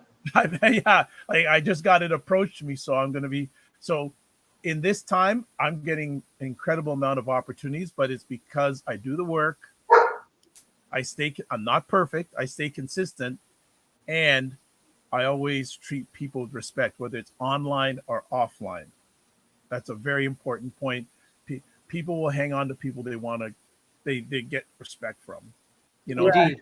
People will Indeed. work. People will work with who they like, just like we Yes. hang out with people who what we like. So whether that's digital, that just as we say, old OG talk, old school talk. Yeah, that's the way it is. So that, and also I'm actually going to be doing some stuff on StreamYard too in the near future. Oh, awesome. Yay! I actually have there's a group of young gentlemen that are have approached me to want me to level up my production. So I'm going to be launching a new conversation via StreamYard before the end of the month. Yay! And also Fantastic. Tachi, myself, and Kinte are going to be hosting a regular conversation in the next few weeks, once a week. That's going to be produced by our friend Ryan Perez, Mr. Hustle Zone TV. Is that right? I know. I'm looking like, huh? You may or may not know him, but now it seems for some reason people are approaching me for some crazy reason because I think they have some time now thinking that, oh, well, Dr. Vibes, he can't be doing much, little do they know, but they have the time to approach me now. And I also have to make a call to the head of program development for the CBC, which is Canada's national broadcaster, which is comparable to PBS in the States. So he followed me on LinkedIn. I said, hey, good to hear from you. Do you have time for a call? He said, sure, give me a call. People have time now, folks. So if you want, this is the time to reach out to people. This is, the time for the asks. Right. So this is the time to do it now. So I've made a list of 25 people who I want to reach out to. And my goal is to reach out to them. And hey, they may or may not answer, but I have the time to reach out to them now. And the more people I reach out to, the more chance of return them giving a holler back. Yeah. Indeed. And before I put Jay's comment over here, with you just saying that, we have DMs on all of these platforms. So all of the people that, we just been following and ain't talked to nobody, you can actually, hey, how are you doing during this time? How are you and your family? On the DM, not selling me a course. That's right. No. And you know what? I think it's so important. This is something I do whenever I respond to something. I always ask, how are you doing? I hope you're fine and safe. The first line I make, when someone follows me on Twitter, I always send them, hey, hope you're doing okay. Thank you for taking the time to following me. Is there anything I can help you with? Right. Not like click over here to get my new. No, jeez. It's too much. Delete. Jay has a question here for Dr. Vibe. Dr. Vibe, do you help dads that never had a dad and don't know how to be a dad? Absolutely. Actually, it's interesting. A story I had, a quick story about 3 years ago. I had a chance to host facilitate a forum of Black fathers, and the name of the forum was called Minding Our Minds, and it was all about Black fathers and mental health. And 2 days before the event, we only had 3 registrations. The day of the event, we had 40 Black fathers come in. And I had my flip charts ready with everything. And Dr. Tachi knows I'm a creative. Mm-hmm. And well, I think everyone on here is a creative. Everyone in the squares, we're all creatives. And I just said to myself, Dr. Vibe, why don't you just put out a question? So I asked the gentleman, how many of you fathers have or had a good relationship with your father? And only 3 hands went up. Wow. So that's where we just landed for 2.5, 3 hours. I had to kick them out of the place. They didn't want to stop. So yeah, Jay, I do that all the time. I've been blessed to find my passion and my calling. So if you want to reach out, Jay, I don't know if is he on Facebook or? Yeah, Jay's on Facebook, and you can put your comments in the chat if you like. What I will do is I'll give him my email address right now, and you can reach out to me. And I do it either virtually or face-to-face, etc. Can I put my comments in the chat? Yep, you should be able to. For some reason, I can't. Put it in the private chat. And private chat. Okay, thank you. Yeah, with the host and other guests. Okay, I got it. So Jay. Art says, here's what many do not understand. Focus on what you want to do is often not the place to begin. Who do you want to be? Start there. Your life lived is a definition of who you are. If the two are not aligned, misery ensues. Yeah, Mm. it's true. Mm. You got to, that overused phrase. You got to find your purpose. But I think many years ago, someone told me, "What do you like to do for free?" Because if there's something you're really passionate about of what you want to do for free, that means you're just gonna go at it, go at it, go at it, and it's not work to you. Because we don't want work, we want passion, Right. right? I don't want to dream, I want to live, Mm. right? I want to make sure that I don't want to have wishes, I want to live out my dreams. And it's funny, in the last, I'd say 10 years of my journey, I've had more enjoyment in the last 10 years than all the years before that. Mm. Because Right. I'm able to process more. I know myself better, and I'm becoming a better server, if that makes sense. So Yes. yeah, so it's just fun. So when someone like Jay reaches out to me, that makes me feel good. That a lot of people can sense I'm very passionate about the fathers and the men. Actually, that was another thing that when we spoke with the PR agency, when I spoke with the PR agency with the three ladies, they said you're very passionate, and I said that's good because if they can tell it over a telephone call, that I'm very humbled by that. Mm. Yeah. Oh, And Dr. Vibe, you're absolutely right. Everyone has seeds of greatness. I think Yes, a lot of time we don't know who we are. true. And Mhm. and like to Mark's point, we're trying to do things, but that's not who we are. Yeah. I'm trying to make the six figures. I'm trying to do like all these other people, but that's not who you are. Mm, And yeah. until we can discover who we are, we're going to have an issue. Yeah, I fully agree that I think, and I say this to a lot of the men I help and serve. I say each one of them should have two or three men friends that know everything good about them, but know everything bad about them. Mm. Because as you got to have those ride or die people in your life. Believe me, if you don't have a few of them, it's a steeper climb. Believe me, it's a steeper climb. Wow. Now Just that's just a good just a point. thought. No, just a thought. No, just a thought. But the okay. Well, Doveman. Jay's asking another question, friend. Do you see it? Let me look. Go ahead and get it, Terry, because I'm not seeing it pull Yeah, up. so we did the first live broadcast. Yes, I can help you. I can certainly we can walk together with that. I believe in working together and winning together because there may be perspectives, Jay, that you bring to the table that's gonna I want you to challenge me, right? Mm. So I fully agree with that. But yeah, we did the first broadcast for the Dove Men Care thing last Tuesday. What was really Mm. good was the brand was happy, the PR agency was happy, and the guests that we had were happy. And it's had over almost about 1,200 views on the Facebook page. All right. So for That's guys, awesome. for fatherhood stuff, that's a good thing. It's beautiful. Yeah, it is. And I would say make sure you guys do a replay of that if they allow it on Father's Day or as Father's Day Mm. approaches. Well, yeah, I well see. This is the thing. They don't have a, a YouTube page and saying, guys, we need to have a YouTube page. Come on, let's. So I'm pushing them, but they see, and at the end of the day, a lot of people will judge you by results, so they're happy with the results. The Yeah. challenge is now to keep it continuous, right? Because Hmm. they're going, oh wow, wow, wow.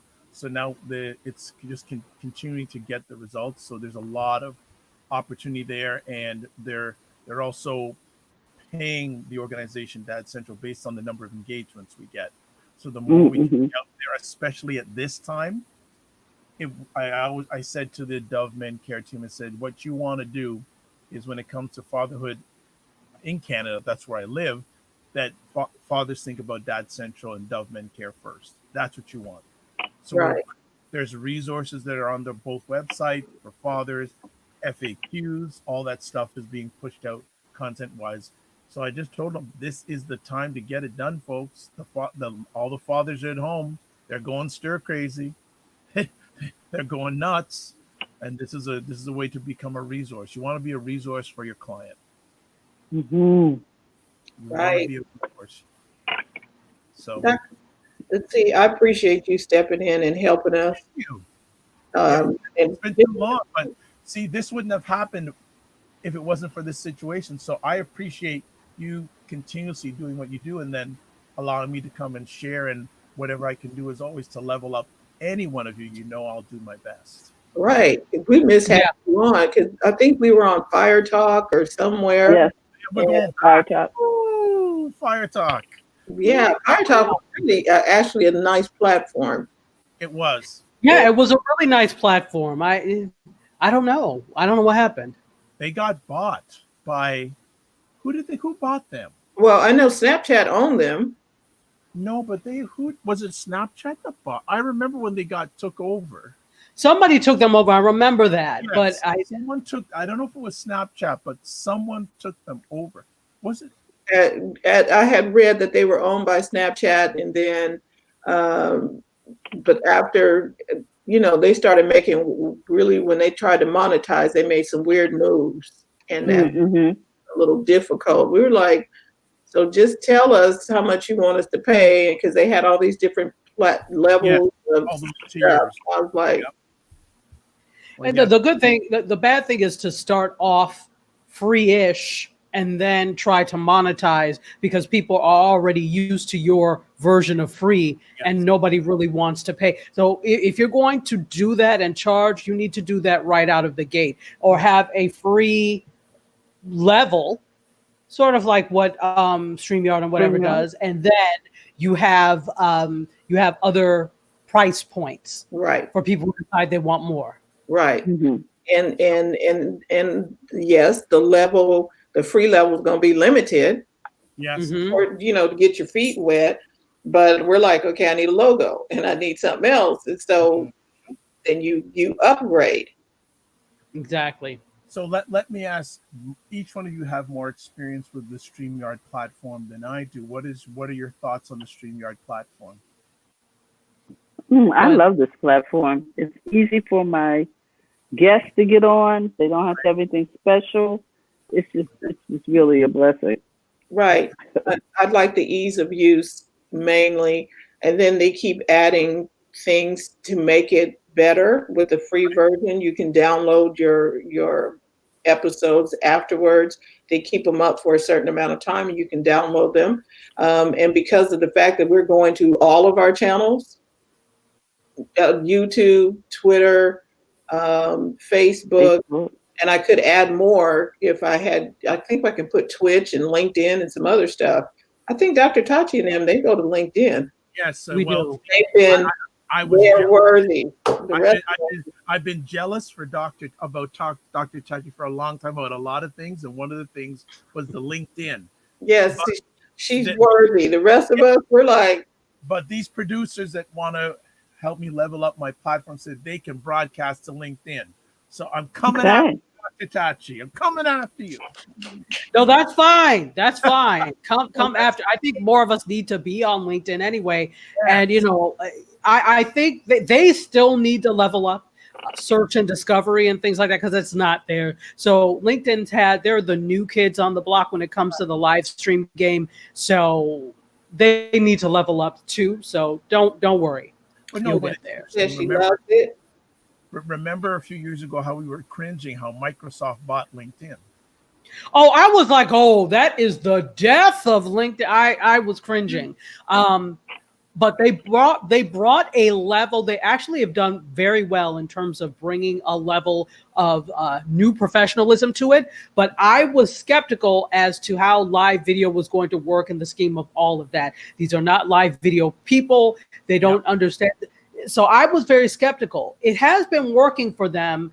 But everybody doesn't have access to it. Their search and discovery is terrible. So it's basically on your left up to your network to find you. They could do better, but I mean it's cool, and I'm glad that I do have access to it.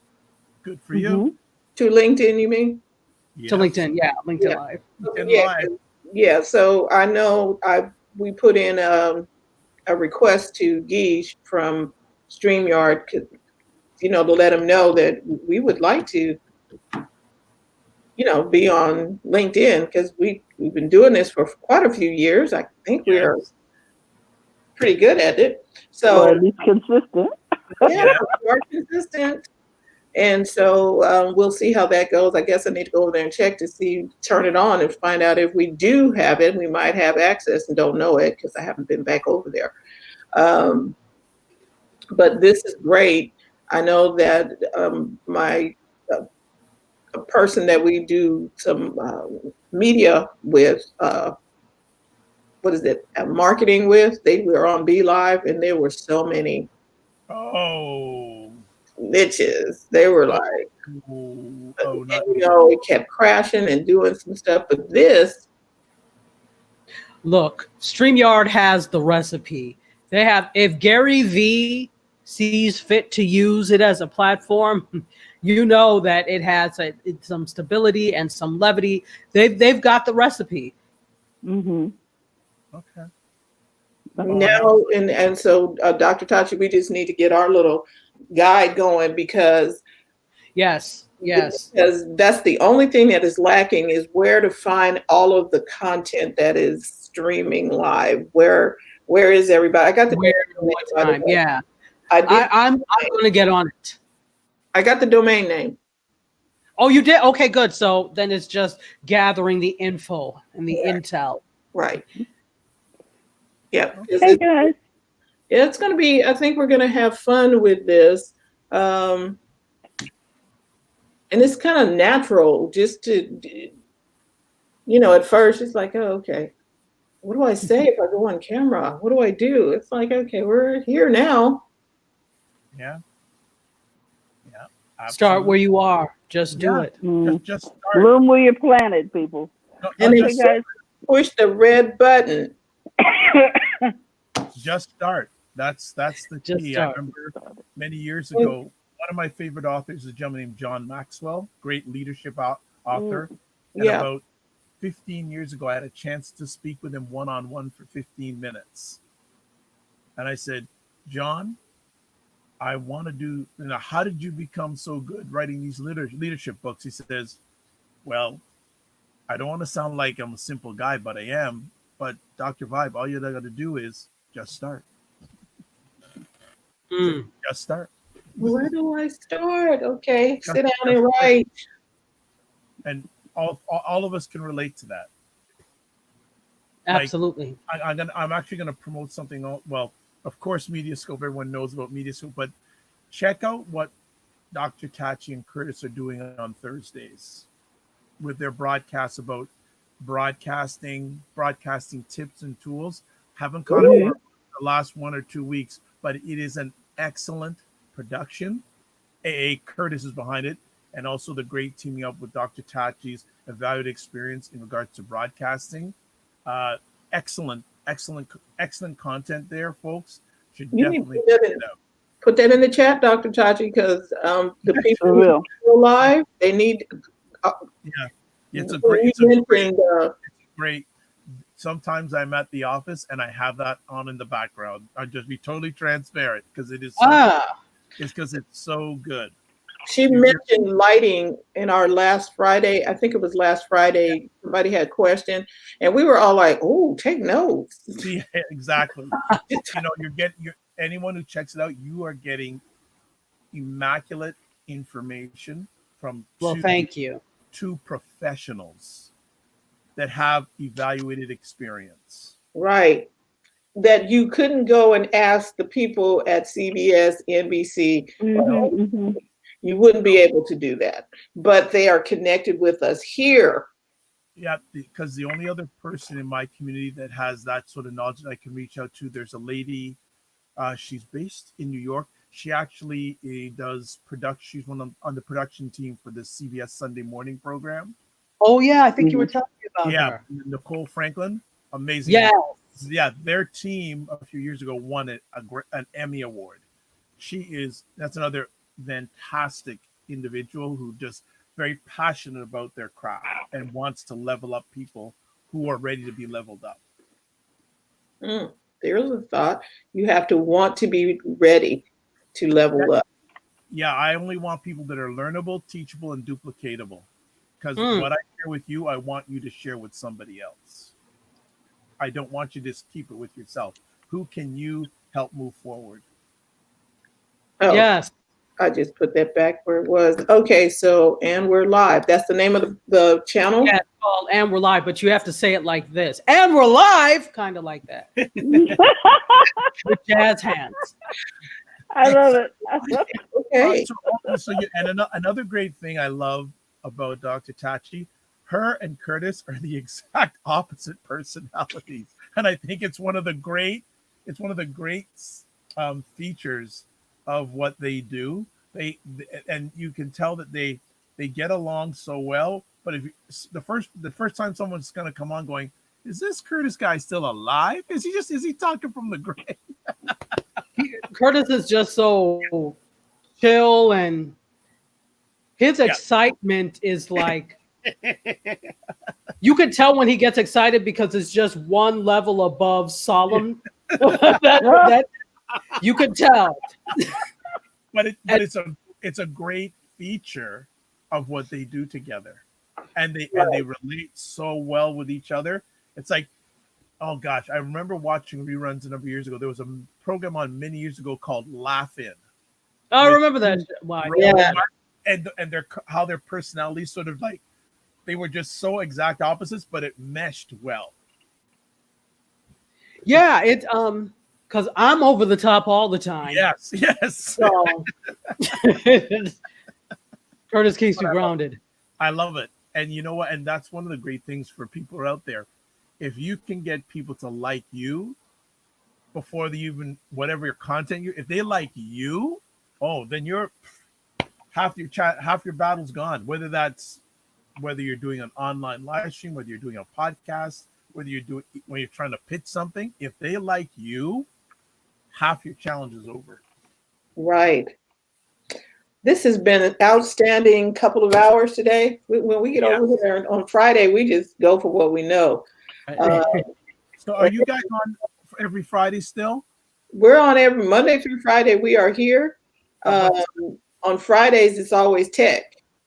Okay. Right. And we're always talking tech on Fridays, but Monday is we having coffee, tea, thoughts, and conversations.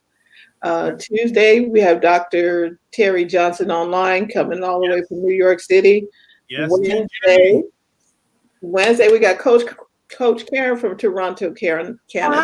How is she doing? And it's so funny. We probably live about 15 minutes drive from each other. We've never met. Really? Wow. But we're online here. So she's on Wednesdays. Yeah. Thursdays, we have Happy Healthy Habits. And and then we're back to Friday. So we're here Monday through Friday, 8 a.m. on the West Coast, 11 a.m. on the East Coast. Well, I'm going to make it that I'm going to drop in to at least one of your conversations next week, because I'd like to just drop by and say hello. And I haven't seen TJ live in a long time. Right. Long time. So I know Monday I have some online meetings. I guess, by the way, Dr. Tachi, are you sick of Zoom meetings? I'm not doing a whole lot of Zoom meetings. Am I sick of the concept of Zoom meetings? Yes. But I'm not doing a heck of a lot of them. Good. Yeah. Except, for pleasurable things, my Zumba teacher is doing stuff via Zoom. So I joined that. And a lot of people are teaching dance classes via Zoom. So I've been doing that. So there is alternative, freeconferencecall.com does video. How's the quality? And they are free. How's the quality? The quality of the call is excellent. I have not done the video part of it yet. Yeah, that's what I want to know about. Jitsi is another platform that is free. It's open source, and the quality is good. Okay. Right. Now and the reason why I like this is because we can send it to the different platforms all the time. Whereas Right. Zoom, that ain't happening for me. It Yeah, Zoom only limits it to one, but I think a good feature for those with Zoom is that, and I don't know if Streamer has it, people can call in and be part of the conversation via phone, and also they have toll-free numbers for America and Canada. Right. right. You just have to, there's this whole, now everybody's doing this extra level of authentication because of all the security issues with Zoom, having people wait like in a green room before they put them on, having people register. I mean, that's how we had to do with the 5K. People are already registered, then you get the Zoom link. So there's an extra level of security. You should be cognizant of that anyway, but this has really forced us to be more cautious. And Zoom should have had that already in play. Yes, exactly. Well, how do you not have end-to-end encryption? What kind of rubbish is that? And now, see, again, Americans, we are very reactive as opposed to proactive. We wait till something happens. Now, this is a big something that's happened because it happened during a time that it didn't need to happen. We're already inundated with a pandemic, and now you want us to watch security too? So this is more problematic for him than had it happened during a time where there wasn't a pandemic. Right. Right. I definitely hear you. And what Zoom has risen, like now they have, what is it? Before all this came down, they had 10 million users. Now they have over 200 million users. Man, what sort of server capacity do they have? Well, but all of the people are not using it at the same time because I'm not. I know we have an account with them, but I'm not using it because I can't do this on Zoom. So it wasn't helping the situation. Well, the production value. This is what I'm seeing with what you ladies are doing here right now. I like it, and this production company has told me what it can do. So now I'm seeing it in real time. So allegedly, I'm going to be doing a test broadcast tomorrow at 11 o'clock. We will see. And okay, 8 o'clock our time. Yes, 8 a.m. on the left coast.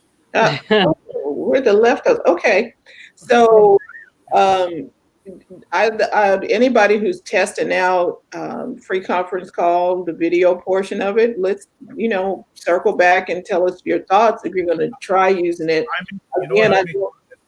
I don't know if they can stream to the networks. That's the. I doubt it. I don't think they can do that. I don't. That's we like the ladies here and myself. We like to do productions. We just don't like to do broadcasts. We like I'm making that differentiate. I'm now in the broadcast mindset, not just live streaming because I'm also sorry to say this. I'm tired of all the people doing IG lives. My gosh. Because they don't have the skills to do the production that we do, and IG Live is easy to jump on. It's easy, but let's see how long they keep on doing it for. Okay, so you're supposed to have a valuable content. You're supposed to have something to say of value. That's what I'm saying. You're right. Not on IG Live. Well, you know what's going to happen? All these people that are doing all these IG lives, when life goes back to somewhat like it was before, many of them are going to stop doing it. Yep. So, because they won't. And those of us who have been creating content, we'll still be here. Yes, we shall not go away.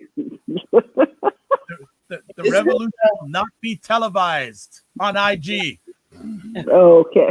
Yeah, I mean, because we have IGTV, if we can take this and just post it over there to our IGTV account, right? But that's not. It's the landscape is not user friendly for putting this stuff on IG Live. It's too many people. It's 4 squares on a tablet. I don't know about that. It's challenging enough just watching it on watching 2 people at times on. Well, you're right. The problem is because IG Live, the format is vertical, as Yes. opposed to horizontal. So the vertical format provides some challenges where any more than 2 people, it's too much. So Right. Be careful, Bill. Be careful. Mark Zed may be listening and saying, "Okay, we're going to find a way to do that." Oh, he'll figure out something to, because he already said that you can film in both ways or something. You're supposed to be able to. It Your camera doesn't matter anymore if you're horizontal or Okay. vertical. He'll have. But, we'll see. All yeah. right. I'm All gonna. right. So we'll come back and talk some more next week because I want to know. Okay, so next week we can talk about what happened with Ecamm. What? Okay. Yeah, because I don't think anything happened with them because they're still doing stuff, but have they moved and made the switch? Oh, okay. Or done some things to help, because Ecamm was a good solution until it wasn't, and you have to do things now. Yeah. And that whole Skype situation. All I use Skype for is to make calls. That's all it's good for. It's Yep. got beautiful video quality, but the sync between the sound and the video is deplorable. So Right. Yeah. So far, StreamYard has checked all the boxes of being able to do what we need to do. You have to have good internet connectivity, and your guest or whoever's coming on, they need to have good connectivity. Yes. So that one of the things I do as much as possible, especially before someone goes on for the first time, people do a test with them. It doesn't hurt, right? Because the last thing you want is someone coming on for the first time. They're on Wi-Fi. It's freezing. It's this. It's that. Not a good viewer experience. No, Right? yeah, we had that, and normally, their Wi-Fi has to be up to par. And this might be the time for you to up your Wi-Fi from the low-level plan. well, I'm done. absolutely. Just saying. I'm not saying. I'm just saying. Thank you, everybody, for watching us live, on the replay, everywhere we are. Thank you, Dr. Vibe. Thank you for taking the time to tune in. For dropping in. Always a pleasure. Thank you so much. Wait, we had the doctors in the house. Yeah. How about that? Both doctors, yes. You got a doctorate too, don't you, Terry? Hmm. Yeah, you do. Stop it. So we got 3 doctors. I'm the one who decided not to do all of the paperwork, but we got the 3 doctors in the house. Thank you all. Thank you, Lakeisha, and everybody who watched this live and stuck around with us. We will see you again on Monday. Jerry and Brennan. Happy Good Friday, Easter, whatever you're celebrating. And as Dr. Vibe said, stay safe. And Terry. Right. Don't forget to go to the front of your own line. We'll see you Monday. All Bye-bye. right. Be Bye-bye. well.